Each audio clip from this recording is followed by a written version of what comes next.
Was there an Adam? Was there an Eve? Or did we evolve from what we conceived? Either way, we got what we needed when the sun shone down on the Garden of Eden. Don't you know we're gonna have a Solartopia, Solartopia, Solartopia. Don't you know we're gonna have a Solartopia all over God's green world? Well, we bit that apple and the garden was lost, and so we had to work to pay the cost. And so we went digging into the ground and started to burn many things we found. But don't you know we're gonna have a Solartopia, Solartopia, Solartopia. Don't you know we're gonna have a Solartopia all over God's green world? Will we multiply? Hey, everybody on Facebook and PRN and all the other Egberto's radio station, all the other folks that are carrying this. This is the first National Emergency Election Protection webinar. We want you to know how to protect the 2020 election come the fall, and we have less than 5 months to do it. As you all saw in Georgia and Wisconsin, and you didn't see, but it did happen anyway in Ohio, we have chaos at the polls. And chaos is not good for democracy. So I am Harvey Sluggo Wasserman.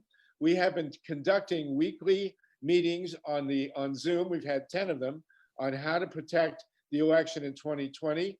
This webinar is basically a symposium, a forum to give us a clear, usable document so that if you are interested, if you're more than interested, if you're committed to protecting the 2020 election, in the fall, we are going to give you the basic information on how to do that and who to contact. We have an incredibly great lineup here. Emily Levy from Scrutineers, Susan Pinchon from Florida, Andrea Miller, who is the leading expert on election voter registration, Steve Rosenfeld, who's been doing a tremendous amount of coverage on this as a journalist, Egberto Willies, Joel Siegel, and Mimi Kennedy from Hollywood, California, around the corner from me. The basics are this, and this is what we want. We want the basics. We have a trifecta, or for those of you who are religious, a trinity of election protection. It boils down to this. Number one, voter registration. What are we going to do about registering people to vote? There are as many as 16 million people who have been stripped from the voter rolls. It is a critical part of how the election is going to take place. There are millions of people in the United States, perhaps you included, who think you're registered and are not because you've been stripped, mostly by right-wing legislatures, especially in the heartland states of Wisconsin, Michigan, Ohio, Pennsylvania, North Carolina, Florida, Arizona. All these states have extreme gerrymandered right-wing legislatures, and among their bag of tricks is to strip people from the voter rolls. Everybody who wants to vote, intends to vote in November or in the fall, because it's more than just one day now, you need to check your voter rolls. And if you don't know how to do it, Andrea will you'll tell us how to do it and offer her contacts. This is a critical part of the election, obviously, is how many people are registered, how many think they're registered, how many are not, and how to get re-registered. And Mimi knows that there are deadlines on this, so we're going to come back to this in a minute. Second, vote by mail. Because of the COVID-19 crisis, the pandemic, we don't really want people going to the polls if you can vote by mail. This is a first. We have had 5 states in this country, and I'll come to this in greater detail, that have been doing vote by mail a long time. All states, in one form or another, have had absentee ballots for the duration. But in most cases, we're expecting to go from 5% to somewhere between 40 and 80. And this presents tremendous problems. It's a great opportunity because we will have paper ballots, but there are a lot of serious logistical challenges to having, jump up from 5% for a state to 40 to 80% vote by mail, and we'll be talking about that. Finally, vote counting. How are the votes going to be counted? If millions of ballots are coming in by mail and millions more people are showing up at polling places, what is the mechanism to count these? And it's not simple. We do have ballot imaging devices in most of the country, virtually all of it, and they make sense on paper. The question is, will they work in real time? Are they hackable? And all of that. At the end, I'm going to sprinkle through the presentation here, people that you can contact for documentation. We have posted at least 3 places as much documentation as we can possibly provide. My articles are at Reader Supported News and elsewhere where you can look them all up, or you can email me. My email is solartopia@gmail. If you want to get in touch for further information and you don't know where else to go, just email me straight, Harvey Wasserman at solartopia@gmail. Okay? So these are the basic 3 items we're going to cover. This is the heart and soul of this upcoming election. The registration rolls, vote by mail, and counting the ballots. And taking care of this business is going to be, it will determine the future of the United States in more ways than we can even begin to describe here. So let's start in. I want to start with Emily Levy. She has a group called Scrutineers, and she is both doing, well, Emily, let's talk about it. Tell us what you're doing at Scrutineers and how to get a hold of you, and you can put the contact in the chat room. Thank you, Harvey, for including me on your call. I'm Emily Levy, as you said, and I'm the founder and director of a brand new election protection organization, an online membership community called Scrutineers.org. And we exist to help people like you who are watching learn what you need to know about elections and train you in the election protection activities that will make the most difference in having the elections be just, fair, inclusive, accurate, secure, accessible, all those transparent, all those things that we want to do. So we are about motivating the country to take action on all of these issues and supporting the work of other election protections organizations around the country. So both individuals and organizations can join Scrutineers, and there are different benefits for each in joining. You can find us at scrutineers.org. Come join us, find out what we're already doing, learn how you can get involved. And one thing I want to make sure everybody knows is that there are a lot of things that you can do to protect the elections from home. A lot of times people think, oh, I can't get involved in this because right now I really need to stay home to stay safe. And we want people to stay safe. We also want people to be protesting in every way they can think of right now about the atrocities that are going on in this country. And when it comes to protecting elections, a lot of the activity that needs to be done can be done from your home. So come to Scrutineers and learn about what that is and get connected. We have a national project we're going to be launching very soon. We'd love to have you be part of it. And I want to just shout out to those of you who are already part of other election protection groups. We want you to come tell us what you need help with. We've got a lot of volunteers who are saying, what can we do? And we're helping them understand the issues and the ways they can get involved. And they want to connect with groups in their area or groups who are working on the projects that they want to get involved in. So if you are part of an organization and you need help, you can, come join us and we'll talk about how we can support your work. Wonderful. Scrutineers, will you spell that, please? Yeah, SCRUTINEERS.org. And I will put it into the chat both in Zoom and Facebook. Please. So you can find documents there. You can talk about training and much else at scrutineers.org. Thank you very much. And of course, we are completely nonpartisan here, not only in terms of parties, but also in terms of organizations. We welcome all organizations that are fighting to protect the election in the fall, and we don't want any infighting, any of that stuff. This is not any kind of ideological or sectarian situation here. We have gone through 10 Zoom calls with no infighting and no ideological ban or none of that stuff. We are about the trifecta of protecting this election. Okay, so number one, and thank you very much, Emily, much appreciated. Number one is voter registration. This is a huge issue, and because the voter rolls are susceptible to being stripped. And I will say one thing, Avelia Jones brought this up in an earlier call. We have millions of people marching, thankfully, to end police racism and brutality.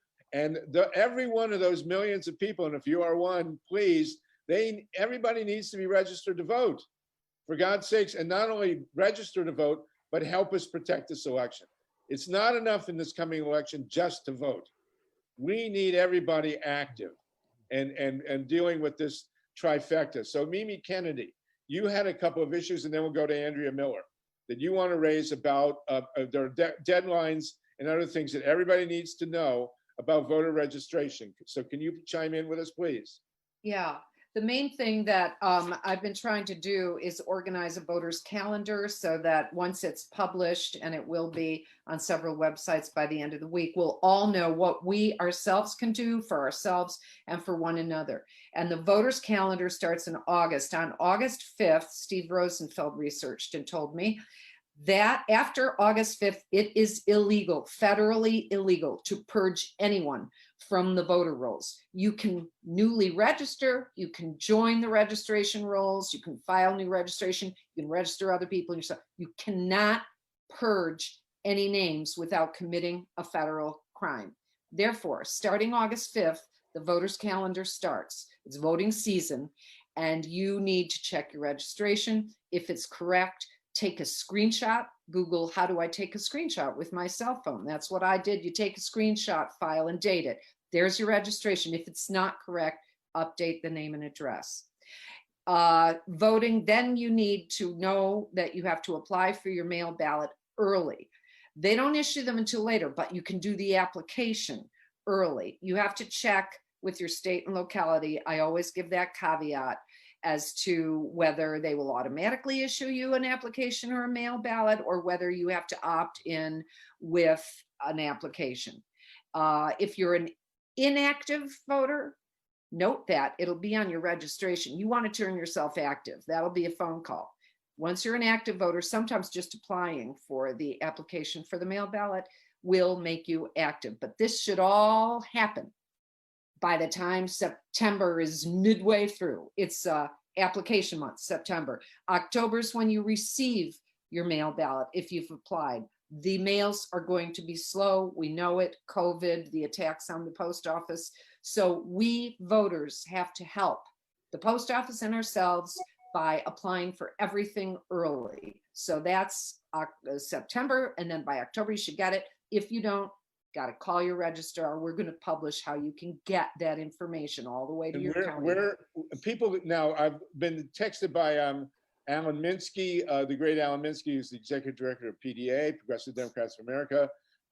People need to go to pda.org and check for more information. We will be providing more information. Write to me directly. And Andrea Miller, thank you so much, Mimi. Yeah. And everybody. I just want to add early voting. Early voting is really important to use, especially if there's any problem with your mail ballot not having arrived. Yes. The earlier you get a ballot, the better it is, and send it back, or you can even walk it back in some cases, which gets complicated. But those details are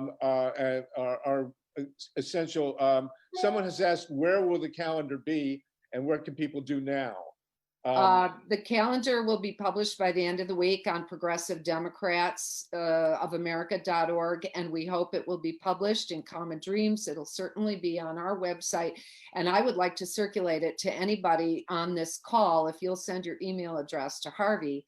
And once we know it's going to be published by one of these places by the end of the week, we can just send it to you in email.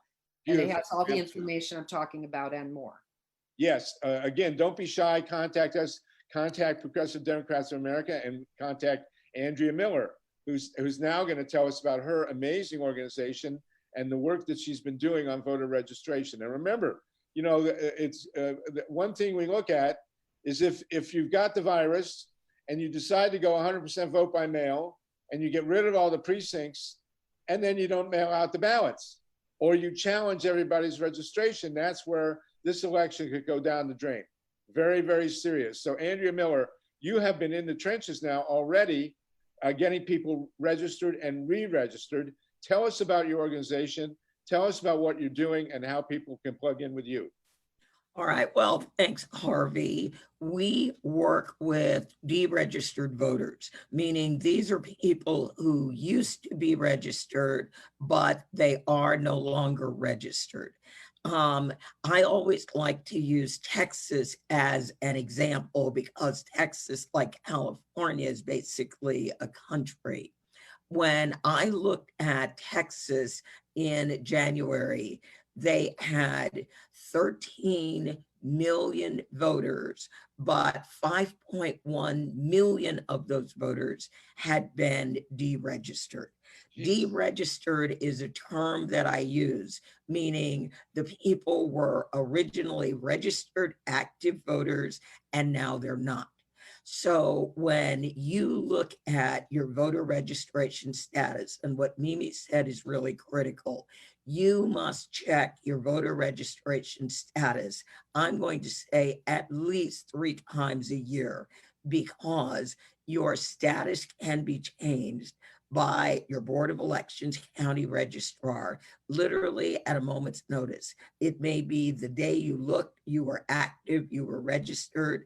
It may be the next time you look, what do you mean I'm inactive? The only way to stay on top of it is to check, not once, but at least 3 times a year. When we looked at Texas, there were 5.1 million deregistered voters. One of the things that we do is we run phone banks. We will call voters who are on that list. But unfortunately, a lot of those voters registered a long time ago. So that means we have old phone numbers. Now, I know everybody's going to find this very, very interesting. People always talk about, oh, we have to go register our young voters. Our young voters are registered, or at least they have been getting registered. And normally they get registered right in high school. We get those registrations. Voters don't start getting deregistered in large numbers until they hit their 40s. Why are voters deregistered? They may have a felony conviction, but the big one that takes so many voters off our rolls is simply not voting. Voting is not a right in the United States. Voting is a privilege. And if you don't do it, you will lose the privilege or your ability to vote. Now, when voters get removed from the rolls for not voting, and it's not consistent from state to state. Some states say you miss 3 federal elections and then don't vote in the 4th, meaning you're 0 for 3. They're going to move you over to inactive. You miss another federal election and now you're deregistered. Other states are more aggressive. They may say 2 federal elections, you don't vote. We're looking at moving you to inactive. 3rd election you miss, now you're deregistered. It varies wildly from state to state. If you check your registration status, then you'll know if your status goes from registration active to registration inactive. Now, can inactive voters vote? The answer is yes, but how easy they're going to make it for you to vote is going to vary wildly from state to state. Some states, simply the action of applying for a vote by mail ballot or just calling your county registrar and saying, put me on the active list again, will make you register, will make you active. In other states, if you show up to vote and you are inactive, you may be asked to vote provisional.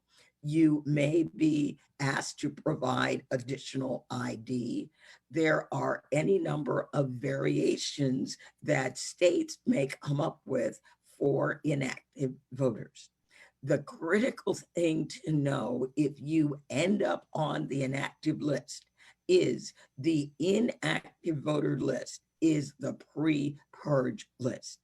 If you are on that list, that is the temporary list. Either you go back to being active or you are going to be relegated to unregistered. And unregistered voters cannot vote, with one really, really cool, notable exception among our, I call them our voter suppression states. So normally we're talking about the South.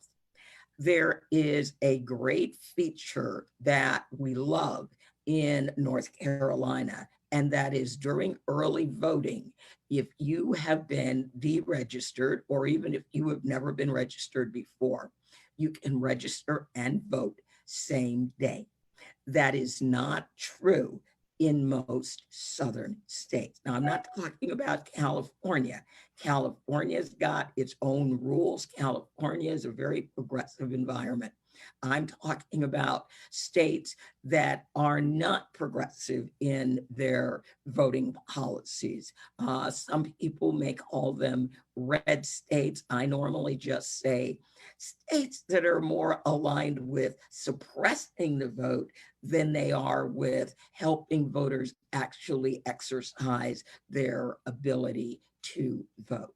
So checking your registration is key. What we do is we send handwritten postcards to voters who are on the deregistered or unregistered list.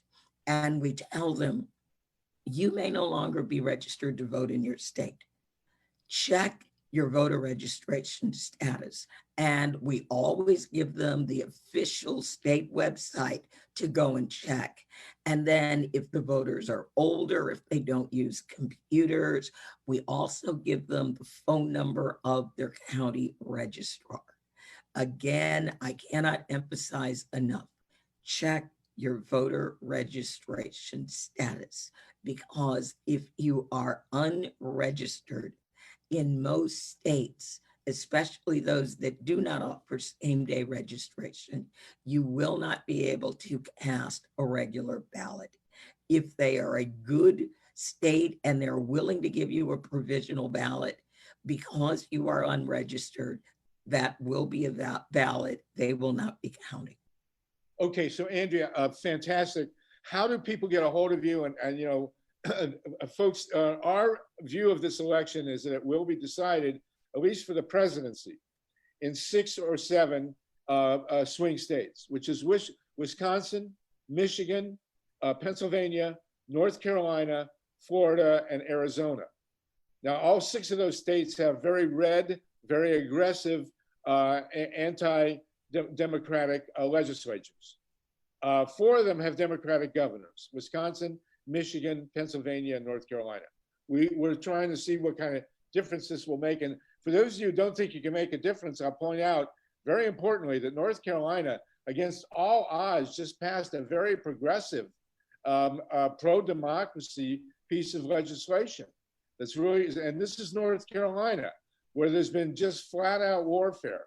So Andrea, tell everybody listening, please, and post it on the chat, how do people get a hold of you? And what is the name of your organization? The name of the organization where we do our election work is the Center for Common Ground. And Harvey, I'm going to add some more states to your list. Texas had 5.1 million deregistered voters. They now have 3.4 million. So we are getting a nice little crack in the number of deregistered voters. And we are 39 electoral votes short. So it's going to be very, very interesting. We are working in Texas and Georgia and Alabama again, and even Mississippi. So we have an affinity for the southern states. Our organization is Center for Common Ground, and I'll put that in the chat. And I'll also give you my email address. We have between 8, maybe 10,000 volunteers, and we've sent 1.7 million postcards to deregistered voters so far this year. That's very impressive. And you got to remember, folks, there are less than 5 months until this election. And Andrea, your numbers are spectacular. People, if you want to volunteer or put out the word to other people to volunteer, please contact Andrea. I'm sure you'll take people from other states and send them where they need to go. There are organizations. Our goal, our organizational goal with these calls, both this one nationally and our Monday Zoom call, is to build in every state and in every county a network where people are totally aware of every aspect of this election. This is going to be a very logistically, forget about the polls, forget about who's ahead this week and who's not ahead. What matters is how the voting is done. That the 3 pieces of how the voting is done, that's what's key. And that's what's going to decide everything. So we want people, and this is not a national election. This is state by state, county by county. Every state has its own rules. Every county has their own rules. And whatever county you're living in, you need to go down to the election board and tell them or become part of it and at least understand every aspect of the situation. Alan Minsky and Steve Rosenfeld, you've co-authored this calendar with Mimi Kennedy. Steve, you've texted that there's an article up at Common Dreams. Is that right? Yeah, let Alan talk about it. Alan, you're on here. Alan Minsky, go ahead. Yeah, hi. Well, this is an article. Again, it was, I have to try to super mute this. I apologize. I'm on 2 calls at once. Okay, yes. The Common Dreams article is up. It is called The Voters Calendar 2020.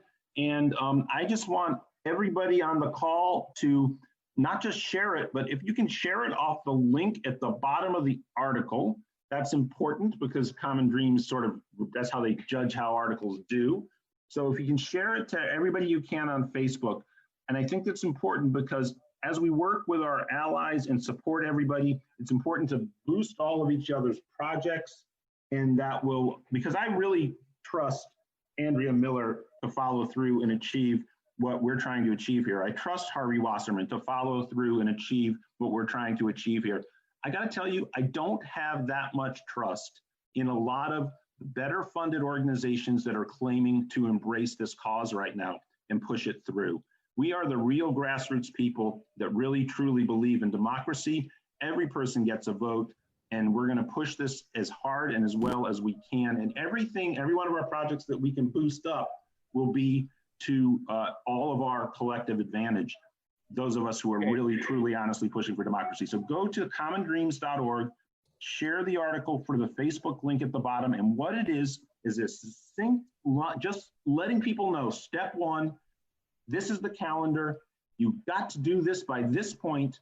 And then as Andrea said, do it again.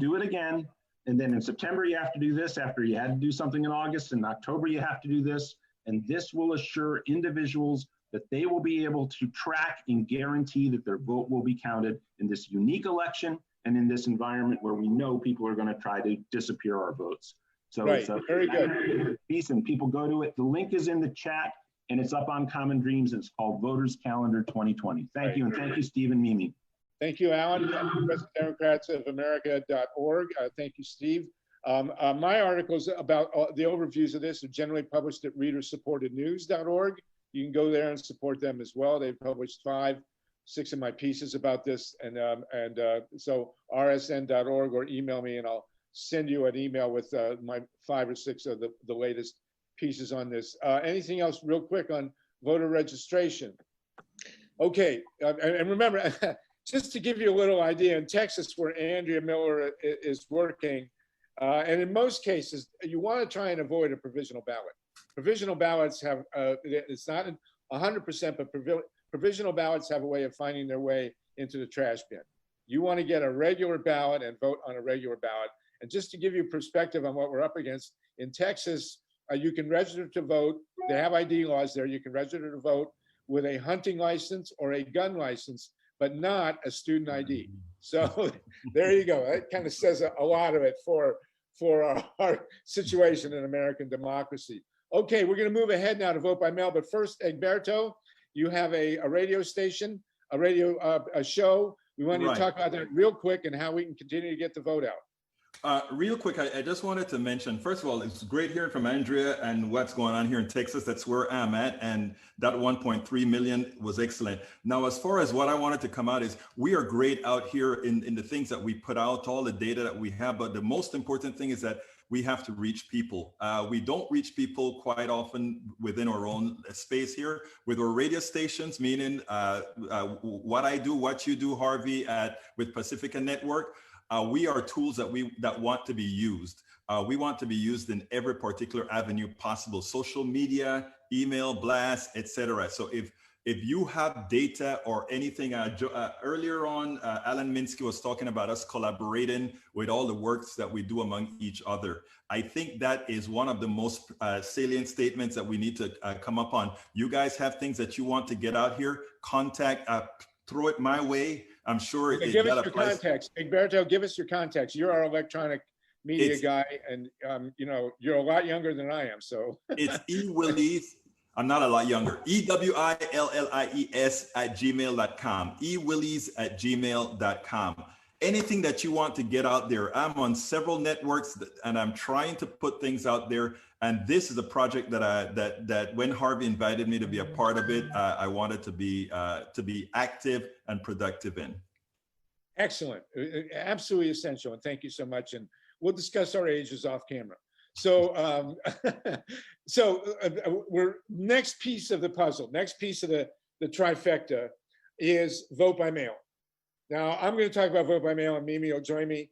I got involved in this issue when the election of 2004 was stolen up close and personal in Columbus, Ohio, where I was living. And what killed us was electronic voting machines. Because, and Steve Rosenfeld came in, and we worked with Bob Petrakis, who's going to be on in a few minutes, and we showed how they used electronic voting machines in the state of Ohio to flip the vote count. So now, all these years, 16 years later, only 16 years later, we're finally looking at, because of the pandemic, of a massive switch to paper ballots. Now, to me, this is a great thing. It's not great that they're going to strip down the number of precincts and all that stuff. And the big danger is you go to vote by mail and then they don't mail you the ballots, or they do crazy things like in Southwest Ohio. I couldn't make this up. In 2004, the entire national election was decided in 3 counties in southwestern Ohio. And they sent out absentee ballots that did not have John Kerry's name on it. So what that says is that in your county, where you are, you're all nice and happy that we're going to vote by mail and paper ballots. Somebody has to go in there and look at the ballot before it's sent out. What we are advocating now, 4.5 months from November 3rd, is that everybody go in and integrate yourselves now into the election boards, into the county by county process. This is not a national election. This is a state by state election, and all the states need people in the counties. What you got to do for vote by mail, you got to proofread what they're going to print before it goes to the printer. You got to make sure the printer's actually going to get the job done, which happened in Georgia. They didn't get the job done. They didn't get the votes printed, ballots printed. Big surprise. You got to make sure that there's enough ballots printed so that not only does every absentee or vote by mail person get them, but that they have paper ballots at the polling stations. Whatever polling stations are left, they have to have paper ballots. We hear time and again, people show up and they literally run out of ballots, which is what they did in Ohio 2004 on purpose. So as you being part of the local county election board, make sure they print enough of them. Then we got to get them out. We got to get them to people. In many cases now, you're required to fill out a form. They don't just mail ballots to registered voters in many states. They mail you an application. Now, there's no reason why we can't have applications everywhere. When Sherrod Brown, the current senator from Ohio, was Secretary of State of Ohio, he had applications for ballots everywhere, including McDonald's and the voter and at the DMVs and wherever you looked. Sherrod Brown makes sure there are applications for ballots. We have to make sure that they don't shortchange people on applications for ballots. There's no reason not to have them anywhere. You know, everywhere. You don't want ballots lying around everywhere. You want applications if required. The ideal is that every registered voter should be sent a ballot without the applications. But you know, that's a barrier they're putting up, and we're going to have to deal with it. Okay, then we got to make sure that the ballots are delivered to the, and that's going to be an issue with the Postal Service. As we know, Trump is trying to kill the Postal Service, and this is why. There are other reasons, but now this is why the Postal Service is under attack. We got to make sure when the ballots come back in that they can be warehoused. It's not a small issue. Ballots come back in, where will they be stored? What is the chain of custody? Are they going to be secure? And we don't want them counted early. Many of the precincts will have the urge to count ballots as they come in. No. We don't want that happening. We want them protected. We want them safeguarded, but we don't want them counted until evening of November 3rd. And that's, Mimi, do you want to add something in on paper ballots and vote by mail on this? I will. You've just discussed something that's procedural. In most counties, they are trying to get what they call processing of the mail ballots out of the way before the onslaught of at-polls ballots and provisional ballots in other envelopes whose signatures need to be checked arrives on election night. Therefore, they do what they call processing the mail ballots as they come in. I have tried, Harvey, to get them to not do that. Just wait everything. In fact, I want them to look at the provisionals before they process the mail ballots. I have received a state level and absolutely not. But they say they're processing. They are not counting. They are not counting. Nobody can get a tabulation of what the votes actually say. They just process the outer envelopes to make sure that they're legitimate ballots that can be counted with legitimate signatures. There is a problem there, but I don't want to get into that now. However, I wanted you to know that when people go and see mail ballots being looked at on October 25th, they go, oh my God, they're counting them, but they are supposed to not be counting them. Citizen observation can enforce this to some degree, but they are processing them, and then they will slap through the scanner on election night and add those results to the at-polls results. Just I wanted to make that distinction because it's an example of what we learn as citizens observers, and it's an important distinction, but it's one that needs to be enforced. And Mimi, this is Susan. I just like to let you know that in Florida, they start counting the vote by mails 21 days before the election, and they are counting. And they count they can count the early voting as it goes along. And there's no federal rules against that. So once again, thank you, Susan. It's an example of you don't trust anybody, including me. Always check what goes on locally and act accordingly to protect your election. Well, as Ronald Reagan said, trust but verify. I never thought I'd quote Ronald Reagan on a vote by mail discussion, but the important thing also is, and this is, there are a lot of hidden things here that can kill us. And one of them is deadlines. Now, they had two major court cases in Wisconsin about deadlines. When do they need to go out? When do they need to come back? When is there has to be a postmark by election day? And you know, one of the things that happened in Wisconsin, and this is how really deadly serious the details are. The courts ruled certain things about there had to be a postmark on the ballot by election day for the ballot to count. Well, guess what? Thousands of ballots came in Wisconsin with no postmark. The post office just didn't count them. So how was it decided? It was decided arbitrarily by county supervisors which votes would be counted and which wouldn't, with the ones without postmarks. And I was told in some instances there were as many as 30,000 ballots that came in without postmarks. So the reality is, in a state like Wisconsin or Michigan, if it comes down very close in the Electoral College, the entire presidency could be decided by the arbitrary decision of a single county supervisor as to whether or not they're going to count ballots without postmarks. I mean, that's how arcane this gets. And that's why people need to be totally on top of the details in your county. Mimi. I want to add, because people start thinking, well, then I won't mail it. I will certainly drop it off. And in our article, we've researched that it's different where you can drop it off and where you can't. You can drop off a voted mail ballot in its signed envelope at some early voting centers in some states. Other localities only at the county clerk registrar's desk. But I am asking people, if you get a mail ballot, take it with you in its envelope, because there might be a way to make sure you can get it in early, not using the mails, not worrying about delays. But people don't understand how valuable that ballot is once you get it. And many, many times when I'm a poll worker, I have had people say, I left it on my desk because I'm voting here and now. And there were complications. If you get a mail ballot, apply early, vote it early, or keep it with you, because if you think you can drop it off on election day, very often in some places you can't, for the reason we're discussing. Election offices don't want to be dealing with a bunch of signed envelopes, vote by mail, when they're dealing with counting all the ballots that come in on election night and then looking at provisionals.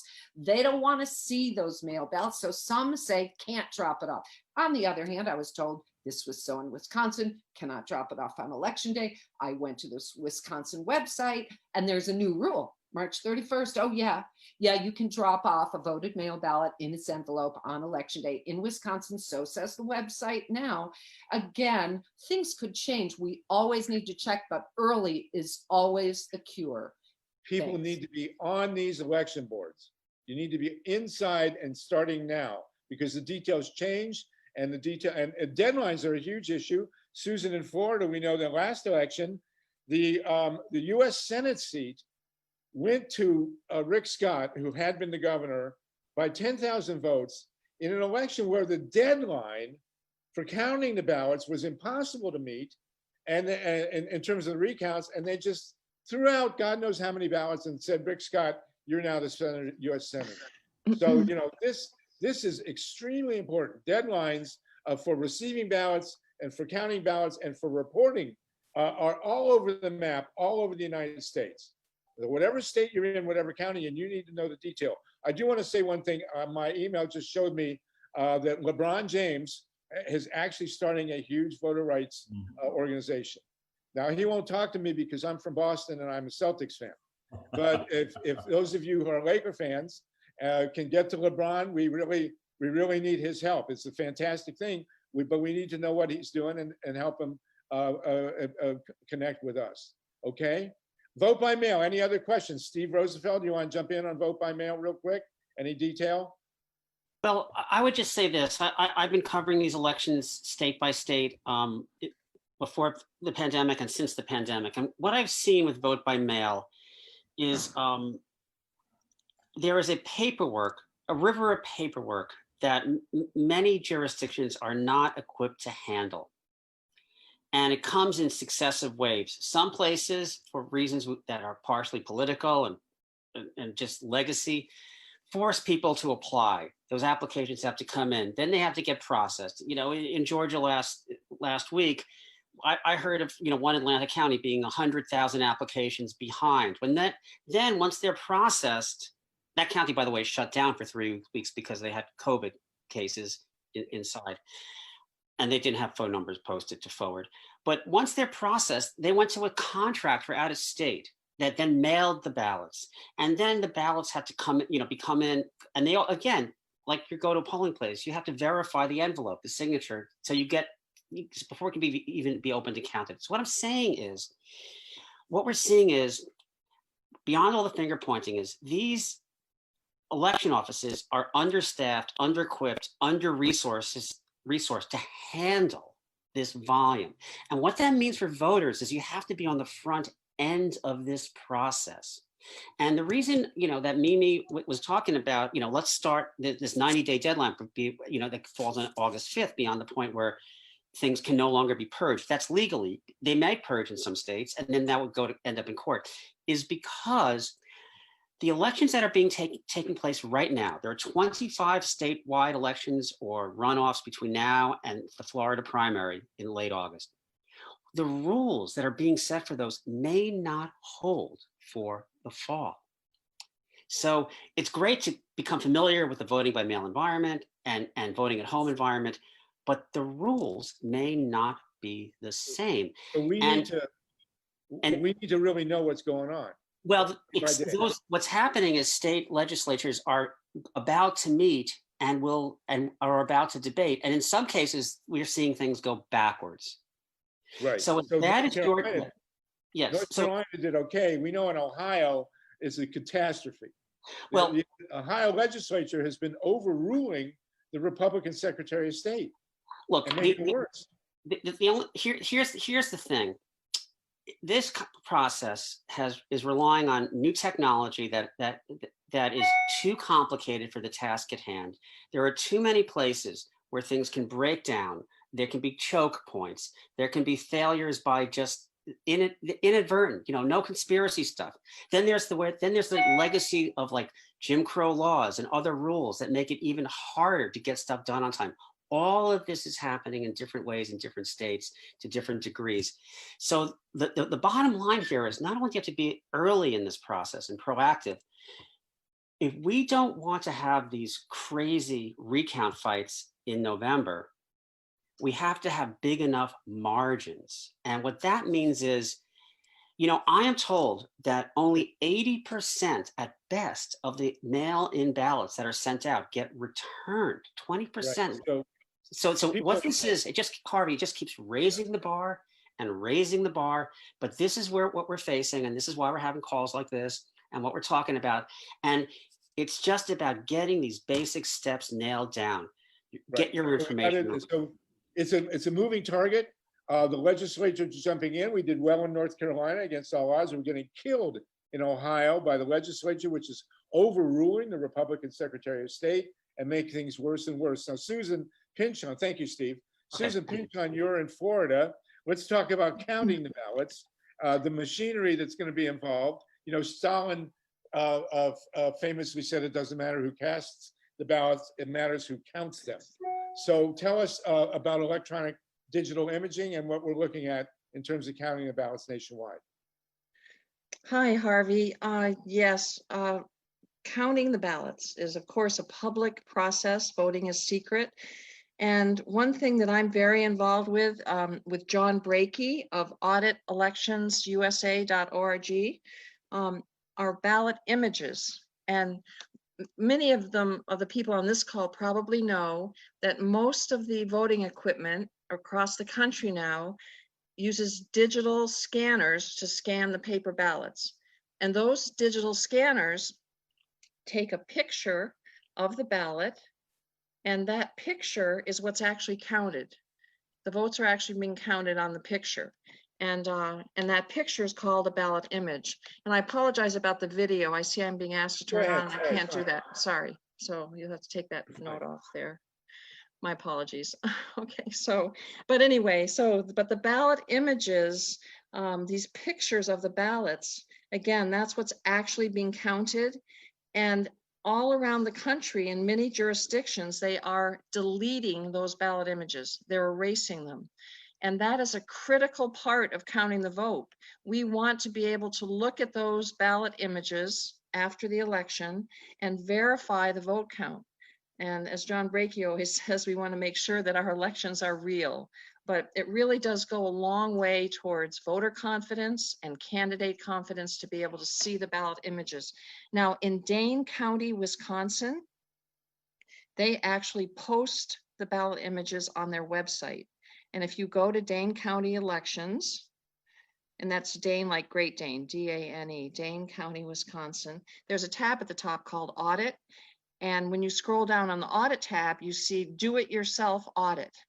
And you can scroll down, and they have posted all the ballot images for all their elections, and you can go to whichever election and you can see your race if you're a candidate. You can see your precinct if you're a voter, or the whole county if you're a voter.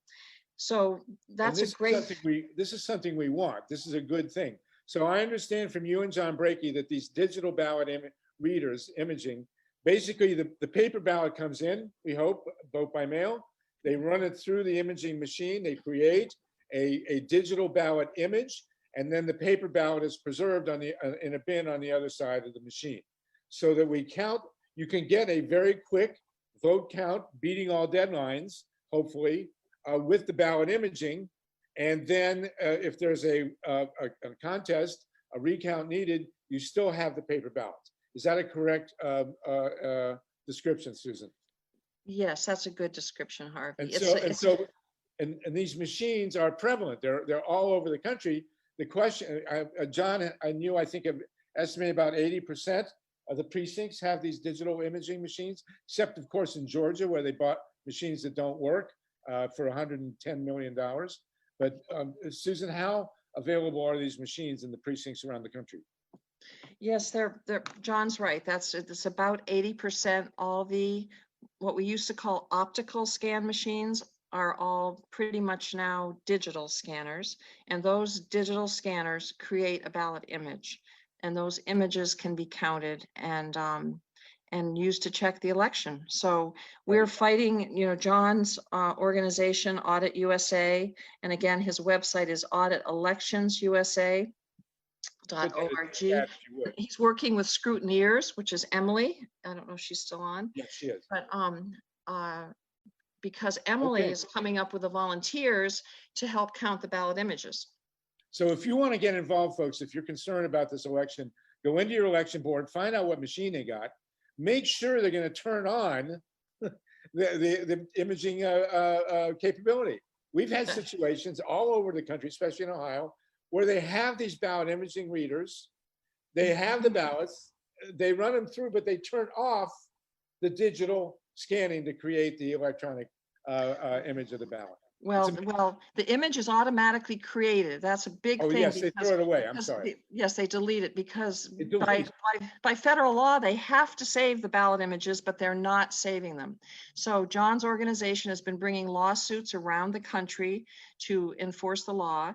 And if you are someone who's interested in this, first of all, get hold of scrutineers.org to volunteer, but also, yes, go in and see your own election administrator. As Harvey said, get involved in your election office now, but go see them, ask them. That's in my county 3 years ago, I asked her to save the ballot images and she committed to doing it. So, and they need to turn that feature on when they set up the election to save or not save those ballot images. So ask them to please save them.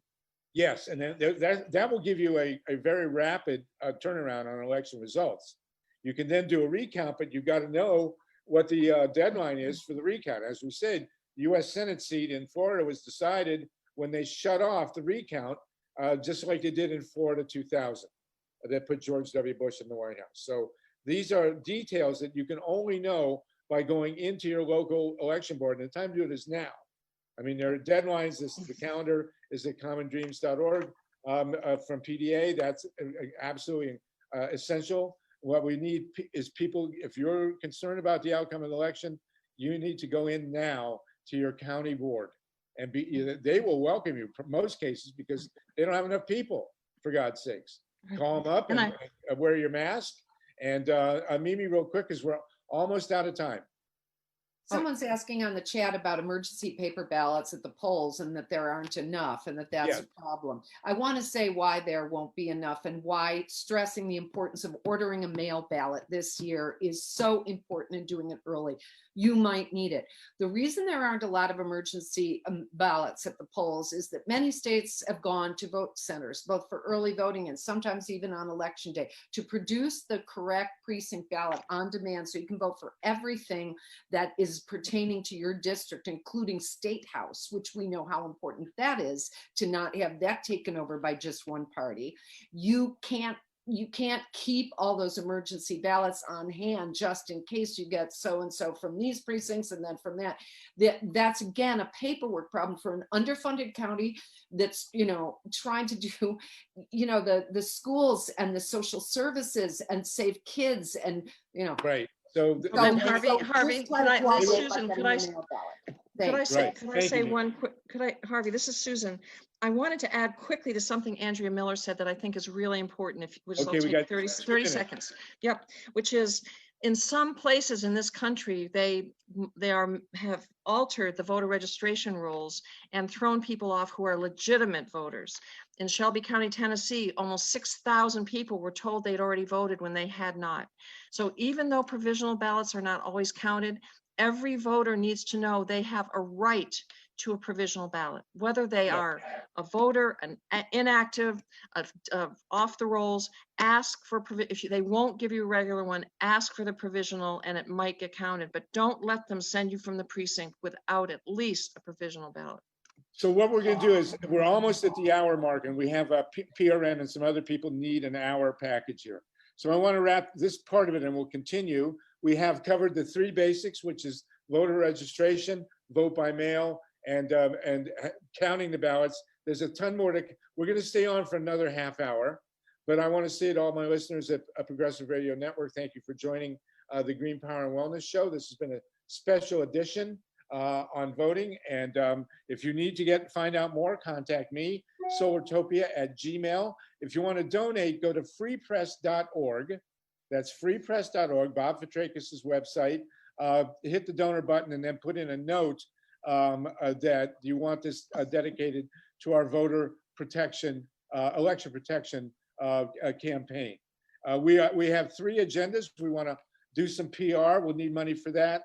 We want to put out a voter handbook, which we'll do collectively. And then we want to hire state-by-state organizers. I mean, we're dependent on volunteers. Any money we can get will go towards state-by-state organizers, primarily in the swing states. But as Andrea said, swing state is a state of mind. So again, thank you everybody for this 1 hour segment. We're going to continue for another half hour with additional questions. If you have questions, email me, Harvey Wasserman, Sluggo. I'll get it as well. Solartopia@gmail.com. Joel Siegel has been part of this setting up the framework. Joel, real quick, tell us what the state of our network is and how people can help build it. You got to unmute. Hey, buddy, you got to unmute. Okay, you're muted. Anyway, we're going to continue. Can you hear there me? You go. We're going to continue for another half hour. Those of you on 1 hour programs, thank you very much for joining us. This has been the Emergency Election Protection COVID-19 group. Please join us, email me, and we can protect this election. God help us if we don't. Was there an Adam? Was there an Eve? Or did we evolve from what we conceived? Either way, we got what we needed when the sun shone down on the Garden of Eden. Don't you know we're gonna have a Solartopia, Solartopia, Solartopia. Don't you know we're gonna have a Solartopia all over God's green world. Well, we bit that apple and the garden was lost, and so we had to work to pay the cost. And so we went digging into the ground and started to burn many things we found. But don't you know we're gonna have a Solartopia, Solartopia, Solartopia. Don't you know we're gonna have a Solartopia all over God's green world. Well, we multiplied, we needed more. The rich got